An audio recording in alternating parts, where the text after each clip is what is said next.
এটা তো আপনারা আগেও জানতেন, তাহলে গণভোটে আপনারা হ্যাঁ রায় দিয়ে অনুরোধ করে এটা বলার তো কোনো প্রয়োজন ছিল না। আমরা তো হ্যাঁ সংবিধানে নেই সব সময়। না না না না আমি বলেছি এটা একটা আদেশের বলে হয়েছে। এবার গণভোটের 4 বার হলো এই নিয়ে, এর আগে 3বার হয়েছিল, আর এটা ছিল 4th টাইম, যদিও এটা সংবিধানে নেই। তো এটাকে সংবিধানে সন্নিবেশিত করবার ব্যাপার আছে না। এটা করতে হলে গণভোট পার্ট অফ দ্য কনস্টিটিউশন নয়। আমি তো আইনের ছাত্রী, সুপ্রিম কোর্টে আছি দীর্ঘদিন। গণভোট এটা কোনো আইন এরকম না, এটা একটা সংবিধানের অংশ। এখন সেটাকে সন্নিবেশিত করতে হলে অ্যাবসলিউট মেজরিটি, 2/3 মেজরিটি আপনার না পরে একটা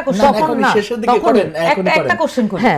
এটা তো আপনারা আগেও জানতেন, তাহলে গণভোটে আপনারা হ্যাঁ রায় দিয়ে অনুরোধ করে এটা বলার তো কোনো প্রয়োজন ছিল না। আমরা তো হ্যাঁ সংবিধানে নেই সব সময়। না না না আমি বলেছি এটা একটা আদেশের বলে হয়েছে। এবার আমি বলেছি এবং এই আদেশ আমি ওই 2025 এর আদেশটা আমরা দেখি নাই, এই কারণে আমরা সাইন করি নাই। বিএনপি এটা কেন সাইন করলো? এক্ষেত্রে তো বিএনপি না এটা আপনি বলবেন না।